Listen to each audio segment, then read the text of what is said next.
একাত্তরে মানবতা বিরোধী অপরাধের মামলায় মৃত্যুদণ্ডের বিরুদ্ধে জামায়াতের সাবেক ভারপ্রাপ্ত সেক্রেটারি জেনারেল এটিএম আজহারুল ইসলামের রিভিউ আবেদনের উপর দ্বিতীয় দিনের শুনানি আজ। এর আগে গত মঙ্গলবার প্রথম দিনের শুনানি শেষ হয়।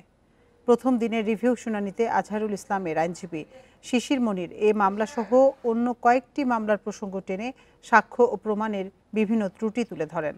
এ সময় মানবতা বিরোধী অপরাধে জামায়াত নেতা আব্দুল কাদের মোল্লার মৃত্যুদণ্ড সংক্ষিপ্ত রায়ে কার্যকর হয়েছে উল্লেখ করে একে উপমহাদেশে নজিরবিহীন বলে মন্তব্য করেন তিনি।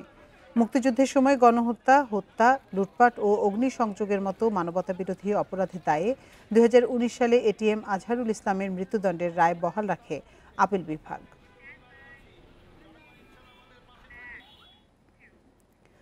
রাজনীতিতে সক্রিয় হচ্ছেন বিএনপি চেয়ারপারসন বেগম খালেদা জিয়া। দ্রুতই সভা সমাবেশে দেখা যেতে পারে তাকে। দেশকে গণতন্ত্রে ফেরাতে খালেদা জিয়ার নেতৃত্ব বেশি প্রয়োজন বলে মনে করেন দলের জ্যেষ্ঠ নেতারা। তারা বলছেন, তিনবারের সাবেক প্রধানমন্ত্রী খালেদা জিয়ার রাজনৈতিক দূরদর্শিতা ও দেশ পরিচালনার দীর্ঘ অভিজ্ঞতা থেকে লাভবান হবে দেশ ও দল। উন্নত চিকিৎসা শেষে মঙ্গলবার লন্ডন থেকে দেশে ফেরেন সাবেক প্রধানমন্ত্রী ও বিএনপির শীর্ষ নেতা বেগম খালেদা জিয়া। গুলশানের বাসা ফিরোজায় প্রবেশ করেন পায়ে হেঁটেই। লন্ডনে 4 মাস পরিবারের প্রিয় মুখগুলোর সান্নিধ্যে থেকে তিনি শারীরিক ও মানসিকভাবে আগের চেয়ে সুস্থ আছেন বলে জানান তার চিকিৎসক। চিকিৎসা পরবর্তীতে ওনার শারীরিক অবস্থা আলহামদুলিল্লাহ অনেকটুকু উনি সুস্থ আছেন। পরিবর্তিত রাজনৈতিক প্রেক্ষাপট ও খালেদা জিয়ার শারীরিক অবস্থার উন্নতিতে নতুন করে উজ্জীবিত দলের নেতারা।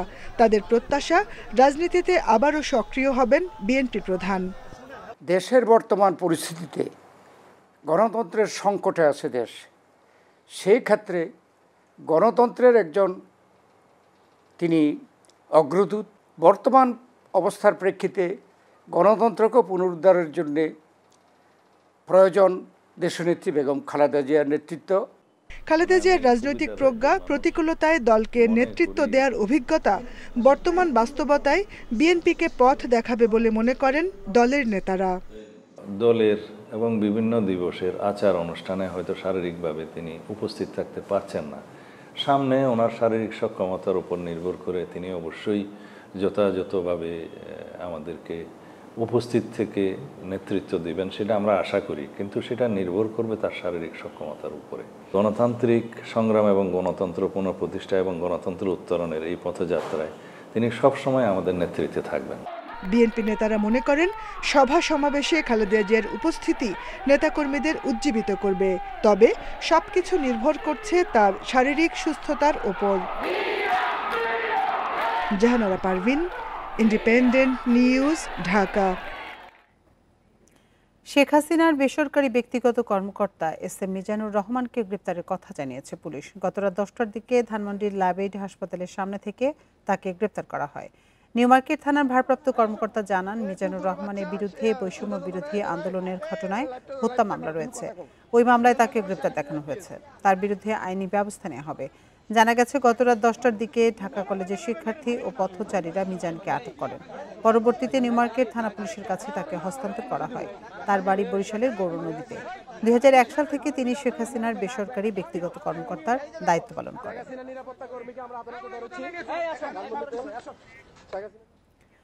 রমনা বটমূলে ছায়ানটের বর্ষবরণ অনুষ্ঠানে বোমা হামলা মামলার হাইকোর্টে ডেথ রেফারেন্স ও আপিলের রায় আজ। বিচারপতি মোস্তফা জামান ইসলাম ও বিচারপতি নাসরিন আক্তারের হাইকোর্ট বেঞ্চ এ রায় ঘোষণা করবেন। বিচারিক আদালতে রায় ঘোষণার এক যুগ পর হাইকোর্টে আলোচিত এ মামলার রায় হচ্ছে। আইনজীবীরা জানিয়েছেন, 2014 সালে রায় হওয়ার পর 467 বার সময় আবেদন করে রাষ্ট্রপক্ষ। 4 বার বেঞ্চ পরিবর্তন হয়। যথেষ্ট সাক্ষী প্রমাণ না থাকায় রায় পক্ষে যাবে কিনা সেই শঙ্কা থেকেই বারবার সময়ক্ষেপণ হয় বলে জানান আইনজীবীরা। 2001 সালের 1 বৈশাখ রমনা বটমূলে ছায়ানটের অনুষ্ঠানে বোমা হামলায় ঘটনাস্থলে 9 জন নিহত হয়। পরে হাসপাতালে মারা যায় একজন। ওই ঘটনায় হত্যা ও বিস্ফোরক আইনে 2টি মামলা হয়। বিস্ফোরক আইনের মামলাটি 24 বছর ধরে ঢাকার বিচারিক আদালতে ঝুলে আছে। দেশের বিভিন্ন স্থানে সিলিন্ডার গ্যাস মজুদ ও বিক্রি হচ্ছে নিয়ম নীতির তোয়াক্কা না করে। বেশিরভাগ ক্ষেত্রেই থাকে না অগ্নি নির্বাপন সহ কোনো রকম নিরাপত্তা ব্যবস্থা। নেওয়া হয় না সিলিন্ডার গ্যাস বিক্রির অনুমোদনও। হাটে বাজারে পাড়া মহল্লায় প্রকাশ্যেই চলছে ঝুঁকিপূর্ণ বেচাকেনা। সাভার, আশুলিয়া ও ধামরাইয়ে এমন কয়েক শতাধিক গোডাউন রয়েছে যেখান থেকে পাড়া মহল্লার বিভিন্ন দোকানে এলপি গ্যাস সিলিন্ডার পাইকারিতে বিক্রি করা হয়। পরে খুচরা দোকান থেকে কেনেন ভোক্তারা। তবে সিলিন্ডার মজুতে রাখা হয়নি কোনো নিরাপত্তা ব্যবস্থা। এছাড়া ক্রেতা বিক্রেতারা সিলিন্ডারের মান সম্পর্কেও সচেতন নন। গ্যাসের বোতল আমরা রাখি ঝুঁকিপূর্ণ কিনা কোম্পানি তো ওই সম্বন্ধে কোনো কিছু আমাদেরকে বলেও না, কোনো কিছু গায়ে লেখাও নাই। এটা নতুন কিংবা পুরাতন দেখে আমরা এটা বুঝি যে পুরাতনটা হচ্ছে ঝুঁকিপূর্ণ বেশি, নতুনটা হচ্ছে ঝুঁকিপূর্ণ না। টাঙ্গাইলে চায়ের দোকান, মুদি দোকান, হার্ডওয়্যারের দোকান সহ বিভিন্ন স্থানে প্রকাশ্যে সিলিন্ডার গ্যাস বিক্রি হলেও বেশিরভাগেরই নেই অনুমোদন। অনেক খুচরা বিক্রেতা এলপি গ্যাস ও পেট্রোল বিক্রির নিয়মকানুন জানেন না। অনেকে জানলেও ঝামেলার ভয়ে এড়িয়ে যান। কোম্পানির থেকে যদি কিছু করে দেয় তাহলে সে আমরা করতে পারবো, নাহলে আমরা করার কিছুই না, নাহলে বাদ দিয়ে দেন ব্যবসা। একই অবস্থা লালমনিরহাট, বগুড়া সহ দেশের বিভিন্ন এলাকায়। ফায়ার সার্ভিস বলছে, ঝুঁকি এড়াতে গ্যাস প্রতিষ্ঠানের বিক্রয় বিতরণ বিভাগ, বিস্ফোরক পরিদপ্তর সহ বিভিন্ন সংস্থার তদারকি বাড়ানো উচিত। কঠোরভাবে এটাকে মনিটরিং করে না নিয়ে আসা যায় তাহলে হয়তো ভবিষ্যতে এখান থেকে আরও বেশি লোকজনের ঝুঁকির যে দিকটা এটা হয়তো বেড়ে যাবে। তবে অনুমোদনহীন সিলিন্ডার বিক্রি বন্ধে অভিযান চালানোর পাশাপাশি সচেতনতা বাড়াতে নিয়মিত কার্যক্রম চালানোর দাবি প্রশাসনের। ডিলারশিপ থেকে অন্য কোনো জায়গায় বিক্রি করার কোনো ধরনের বৈধ কোনো আইনগত সুযোগ নেই। এর বাইরে কাউকে বিক্রি করতে পেলে আমরা আইনগত ব্যবস্থা নিচ্ছি এবং ভবিষ্যতে নিব। ঝুঁকি এড়াতে আইনের কঠোর প্রয়োগের দাবি সংশ্লিষ্টদের। রেশমি নন্দী, ইন্ডিপেন্ডেন্ট নিউজ। এলপি গ্যাসের পরিবহন, মজুদ ও বিক্রিতে অবৈধ ক্রস ফিলিং বন্ধে কঠোর অবস্থান নিয়েছে সরকার। ঝুঁকিপূর্ণ এ কাজে জড়িতদের বিরুদ্ধে ব্যবস্থা নিতে জেলার আইনশৃঙ্খলা বাহিনীকে নির্দেশনা দিয়েছে বিদ্যুৎ, জ্বালানি ও খনিজ মন্ত্রণালয়। তবে এই অবৈধ ব্যবসা বন্ধের জন্য সরকারের নজরদারি বাড়ানোর দিকেই জোর দিচ্ছেন বিশ্লেষকেরা। এলপিজি গ্যাস সিলিন্ডারের লিকেজ থেকে আগুন ও বিস্ফোরণে প্রাণনাশ, এমনকি গোটা পরিবার নিশ্চিহ্ন হওয়ার মতো দুর্ঘটনা এখন হরহামেশাই ঘটছে। নিয়ম অনুযায়ী এলপিজি সিলিন্ডার ভরার জন্য উপযুক্ত অবকাঠামো ছাড়াও বিস্ফোরক অধিদপ্তর সহ বেশ কিছু সংস্থার লাইসেন্স এবং নির্দিষ্ট কিছু শর্ত মানা বাধ্যতামূলক। কিন্তু নাম সর্বস্ত কিছু প্রতিষ্ঠান সেটা না করে মূল অপারেটর থেকে বড় সিলিন্ডার কিংবা ট্যাঙ্কে এলপিজি কিনে নিজেরাই গোপনে ছোট বড় সিলিন্ডারে ভরছে অবৈধভাবে, যা ক্রস ফিলিং নামে পরিচিত। এভাবে এলপিজির অবৈধ ক্রস ফিলিং এখন অসহনীয় মাত্রায় চলে গেছে। একই সঙ্গে বাড়ছে দুর্ঘটনাও, বলছেন ব্যবসায়ীরা। এই ছত্রছায়া থেকে যদি এখান থেকে না বেরোনো যায় তাহলে কিন্তু সরকার ট্যাক্স পাবেন না, সরকার এক্সচেকারে টাকা জমা হবে না। প্লাস একটা সবচেয়ে বড় ভয়াবহ জিনিসটা, সেটা যদি কোনোদিন কোনো দুর্ঘটনা ঘটে তাহলে কিন্তু এটা মানে সেই অঞ্চলে একটা বড় বিপদ ডেকে আনবে। আর ঝুঁকিপূর্ণ এই ব্যবসা বন্ধের জন্য সরকারের নজরদারি বাড়ানোর তাগিদ গবেষকদের।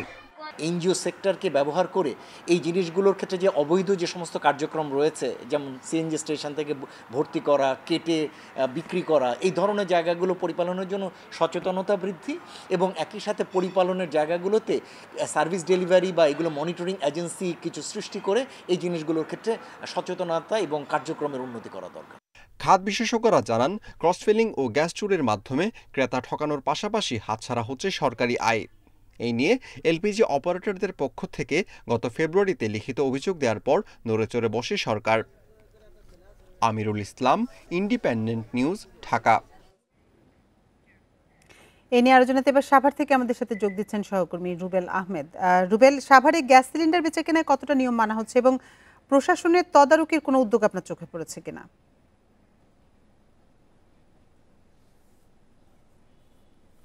দেখুন, রান্নার কাজে যে গ্যাস সিলিন্ডারগুলো ব্যবহৃত হয়, এই সিলিন্ডারগুলো কিন্তু আমরা দেখতে পেয়েছি যে কয়েক ধাপে বিক্রি হয়। অর্থাৎ যারা প্রস্তুতকারক রয়েছেন সেই প্রস্তুতকারকরা বিক্রি করেন আমরা দেখতে পেয়েছি ডিলারদের কাছে, ডিলাররা বিক্রি করেন পাইকারি যে ব্যবসায়ীরা রয়েছেন তাদের কাছে, এবং পাইকারি যে ব্যবসায়ী রয়েছেন তারা কিন্তু পাড়া মহল্লার যে মুদি দোকান রয়েছে বা বিভিন্ন দোকানগুলো রয়েছে সেখানে কিন্তু তারা সেই পাইকাররা কিন্তু সেই খুচরা দোকানে বিক্রি করে, এবং সেই খুচরা দোকান থেকে আমরা দেখতে পেয়েছি যে ভোক্তারা এই সিলিন্ডারগুলো কিনে কিন্তু তারা বাসা বাড়িতে ব্যবহৃত করে। তবে এই যে কয়টি ধাপ আমরা দেখতে পেয়েছি এর মধ্যে আমরা দেখার সুযোগ হয়েছে যে পাইকারি যে ব্যবসায়ী রয়েছে এবং খুচরা যে ব্যবসায়ীরা রয়েছে তারা যেভাবে মজুত করে সেই বিষয়টি আমরা দেখতে পেয়েছি। তবে এই দুটি পর্যায়ে কিন্তু আমরা কোনো ধরনের নিরাপত্তা ব্যবস্থা দেখতে পাইনি। আমরা দেখতে পেয়েছি যে পাইকারি যে ব্যবসায়ীরা রয়েছেন তারা পাড়া মহল্লার বিভিন্ন জায়গায় তারা গোডাউন করেছে, সেই গোডাউনে কিন্তু তারা এই গ্যাস সিলিন্ডারগুলো মজুত করে রেখেছে যত্রতত্রভাবে। সেখানে কোনো অগ্নি নির্বাপন ব্যবস্থা নেই বা ফায়ার যে সেফটিগুলো রয়েছে সেগুলো কিন্তু আমাদের চোখে পড়েনি। ঠিক তেমনিভাবে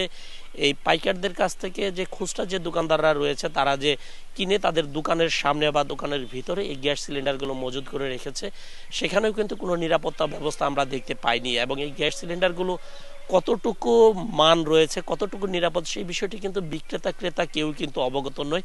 দুটি পক্ষকে আমরা দেখতে পেয়েছি তারা বোঝার চেষ্টা করেন গ্যাস সিলিন্ডারের যে সিলিন্ডারটি রয়েছে সেটির রং দেখে, যদি দেখে যে অনেক পুরাতন হয়ে গিয়েছে, জরাজীর্ণ হয়ে গিয়েছে, রং উঠে গিয়েছে, তখন কিন্তু ক্রেতা বিক্রেতা উভয় কিন্তু তখন ধরে নেন এই সিলিন্ডারটি ঝুঁকিপূর্ণ। কিন্তু এই সিলিন্ডারগুলোর কতদিন মেয়াদ রয়েছে সেই মেয়াদ দেখে কিন্তু ক্রেতাও যেমন ক্রয় করে না, ঠিক তেমনি কিন্তু বিক্রেতাদের কিন্তু আমরা বিক্রি করতে দেখিনি। এবং এই সিলিন্ডারের বিষয়গুলো নিয়ে আমরা দেখতে পেয়েছি প্রায় সময় কিন্তু গ্যাস সিলিন্ডারের বিস্ফোরণের কিন্তু অভিযোগ পাই না, হতাহতের সংবাদ পাই, কিন্তু প্রশাসনের পক্ষ থেকে আমরা তেমন কোনো তৎপরতা দেখতে পাইনি। তো ফায়ার সার্ভিসের পক্ষ থেকে বলা হয়েছে গ্যাস সিলিন্ডার ব্যবহারে ক্রেতা বিক্রেতা উভয়কে সচেতন থাকতে হবে। সেক্ষেত্রে কিন্তু এই ঝুঁকিপূর্ণ থেকে যে দুর্ঘটনাগুলো ঘটে সেগুলো কিন্তু এড়িয়ে যাওয়া সম্ভব হবে বলে মনে করছেন ফায়ার সার্ভিসের কর্মকর্তারা।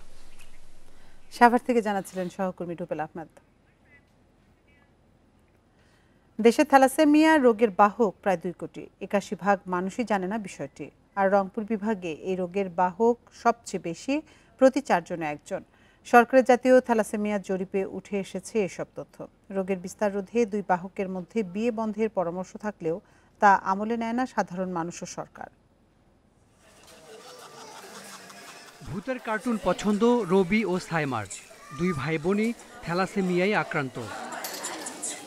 টাঙ্গাইল থেকে 20 দিন পর ঢাকায় এসে নিতে হয় রক্ত।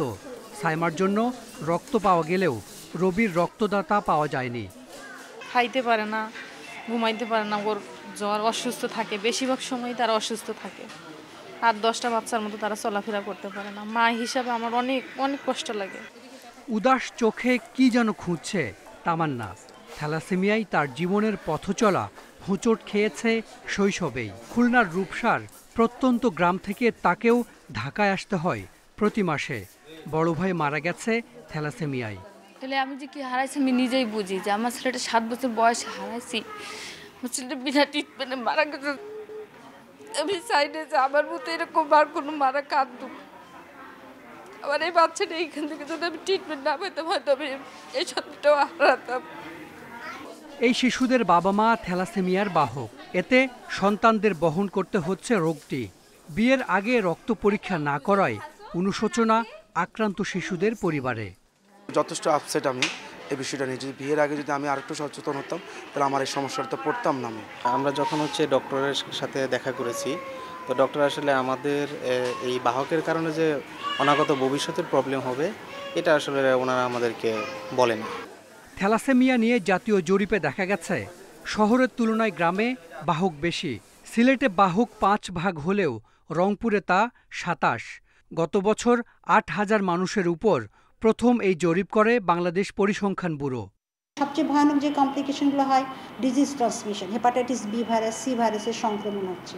একটা হচ্ছে কি আয়রন অত্যধিক হারে শরীরে ডিপোজিশন হওয়ার জন্য তার গ্রোথ রিটার্ডেশন হচ্ছে। কি হচ্ছে না থ্যালাসেমিয়া, সব কমপ্লিকেশনসগুলো হতে থাকবে। বছরে প্রায় 8,000 শিশু থ্যালাসেমিয়া নিয়ে জন্ম নেয়। একটা সময় মধ্যপ্রাচ্যের দেশগুলোতে থ্যালাসেমিয়ার প্রকোপ ছিল অনেক বেশি। বিয়ের আগে রক্ত পরীক্ষা বাধ্যতামূলক করে দেওয়ার মাধ্যমে সেই প্রকোপ নিয়ন্ত্রণ করতে পেরেছে দেশগুলো। কিন্তু এ নিয়ে তেমন মাথা ব্যথা নেই বাংলাদেশ সরকারের। তাই সচেতন হতে হবে নাগরিকদের। বিয়ের আগে জেনে নিতে হবে বরকনে থ্যালাসেমিয়ার বাহক কিনা। তা না হলে অসুস্থ সন্তান আসবে পৃথিবীতে, আর সেই দায় কি এড়াতে পারবেন বাবা মা? Hasan Misba, Independent News, Dhaka. রবীন্দ্র জয়ন্তী উদযাপন উপলক্ষে কুষ্টিয়া শিলাইদহে উৎসব মুখর পরিবেশ। 4 বছর পর জাতীয়ভাবে রবীন্দ্র জয়ন্তী উদযাপনের প্রস্তুতি নেওয়া হয়েছে এই কুঠিবাড়িতে। এ বিষয়ে বিস্তারিত জানাতে সেখান থেকে আমাদের সাথে যোগ দিচ্ছেন সহকর্মী মিলন উল্লাহ। মিলন, 4 বছর পর জাতীয়ভাবে রবীন্দ্র জয়ন্তী উদযাপনের প্রস্তুতি নেওয়া হয়েছে, তো আজকে সারাদিন কুঠিবাড়িতে কি কি আনুষ্ঠানিকতা থাকছে? আসলে আপনি জানবেন যে আসলে সারা বিশ্বের দরবারে বাংলা সাহিত্যকে যে নতুনভাবে তুলে ধরেছিল তিনি হলো আমাদের বিশ্বকবি রবীন্দ্রনাথ ঠাকুর, এবং তিনি এই কুঠিবাড়ি থেকেই কিন্তু গীতাঞ্জলি রচনা করেছিলেন এবং এই কুঠিবাড়ি কিন্তু তাকে পূর্ণতা দিয়েছেন এবং এই কুঠিবাড়ির কারণে কিন্তু তিনি বিশ্বকবির যে তকমা সেটা কিন্তু পেয়েছিলেন। তো সেই কুঠিবাড়িতেই কিন্তু আজকে এই তার জন্মবার্ষিকী উপলক্ষে কিন্তু 164তম জন্মবার্ষিকী উপলক্ষে যে জাতীয়ভাবে পালন সেটার কিন্তু প্রস্তুতি শেষ। এখন কিন্তু আর মাত্র কয়েক ঘন্টার অপেক্ষার সময়ের বিষয়। অতিথিবৃন্দ কিছু চলে এসছে এবং মূল মঞ্চে তারা কিন্তু এখন প্রস্তুতি চলছে। আমি আপনাকে একটু দেখানোর চেষ্টা করছি। আমি মূল ফটকের সামনে দাঁড়িয়ে কথা বলছি। আমার হাতের বাম পাশে যে বড় মঞ্চ সেখানে কিন্তু এই জমকালো যে অনুষ্ঠান সেই জমকালো অনুষ্ঠানের আয়োজন করা হয়েছে এবং ঢাকা থেকে কিন্তু দেশবরেণ্য যারা রবীন্দ্রসঙ্গীত শিল্পী আছেন বা যারা রবীন্দ্র গবেষক আছে তারা কিন্তু ইতিমধ্যে এখানে চলে এসেছেন আলোচনা অনুষ্ঠানে অংশগ্রহণ করার জন্য। বেলা 10:30টার সময় বাংলাদেশ সাংস্কৃতিক মন্ত্রণালয়ের যিনি মাননীয় উপদেষ্টা মোস্তফা সরোয়ার ফারুকী তিনি প্রধান অতিথি হিসাবে এখানে উপস্থিত থাকার কথা ছিলেন, কিন্তু বিশেষ কাজ বশত তিনি আসতে পারেননি। তিনি ভার্চুয়ালি যোগ হয়ে এই অনুষ্ঠানের উদ্বোধন করবেন 3 দিন ব্যাপী এই অনুষ্ঠানের, এবং এরপরেই কিন্তু এখানে আলোচনা অনুষ্ঠান চলবে। তারপরে চলবে এখানে নৃত্যানুষ্ঠান, সাংস্কৃতিক অনুষ্ঠান, লালন সঙ্গীত, রবীন্দ্রসঙ্গীত এবং 3 দিনের যে গ্রামীণ মেলা সেই 3 দিনের গ্রামীণ মেলা কিন্তু এখানে ঠিক এই কুঠিবাড়ির প্রাঙ্গণের বাইরে চলবে। তো আসলে এখানে এই জাতীয়ভাবে অনুষ্ঠিত হওয়ার কারণে কিন্তু এখানে একটা অন্যরকম উৎসব মুখর পরিবেশ বিরাজ করছে। পুরা কুঠিবাড়িকে কিন্তু রঙিন ভাবে সাজানো হয়েছে এবং এর আগে কিন্তু এরকমটা আমরা দেখিনি যে এইবারের যে উৎসবের আয়োজনটা হয়েছে। তো এখানে যারা দর্শনার্থী আছে তাদের সাথে কথা বলেছি, তারা বলেছে যে আসলে রবীন্দ্রনাথের যে পূর্ণতা সেটা যেহেতু এই কুঠিবাড়ি কেন্দ্রিক সেই কারণে কিন্তু এখানকার এই প্রত্যেক বছরই যেন জাতীয়ভাবে এখানেই এই রবীন্দ্র উৎসব পালিত হয় এটাই কিন্তু তাদের দাবি। তো কুষ্টিয়ার রবীন্দ্র কুঠিবাড়ির রবীন্দ্র জন্মজয়ন্তীর উৎসব নিয়ে ছিল আমার কাছে সর্বশেষ সংবাদ। কুষ্টিয়া থেকে সবশেষ তথ্য জানাচ্ছিলেন সহকর্মী মিলনুল্লাহ।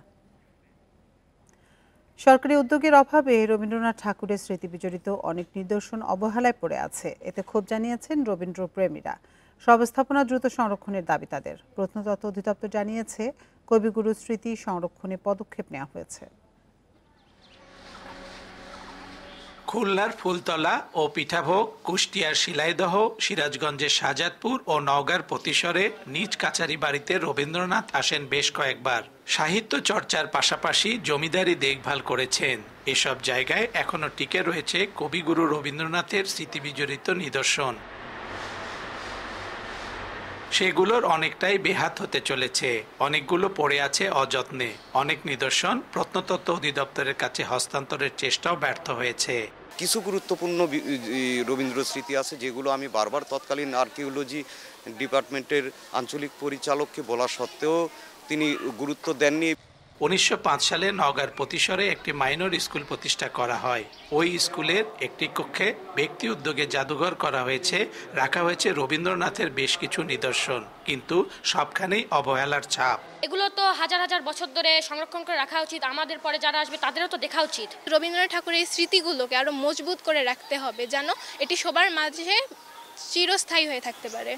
কুষ্টিয়াতেও নষ্ট হচ্ছে কবির স্মৃতি বিজড়িত নিদর্শন, তবে প্রত্নতত্ত্ব অধিদপ্তর বলছে সংরক্ষণে নেওয়া হয়েছে নানা উদ্যোগ।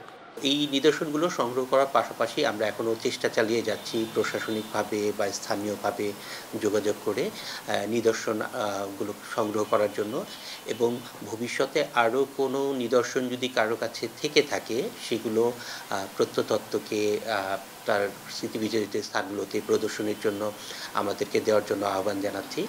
1913 সালে সাহিত্যে নোবেল পুরস্কার পান তিনি। প্রথম নওগাঁর পতিশরে আসেন 1891 সালে। আর এই ছিল এখনকার সংবাদে। ইন্ডিপেন্ডেন্ট টেলিভিশনের সব খবরে বিস্তারিত জানতে চোখ রাখুন ফেসবুক, ইউটিউব এবং এক্সে। এতক্ষণ সাথে থাকার জন্য ধন্যবাদ সবাইকে।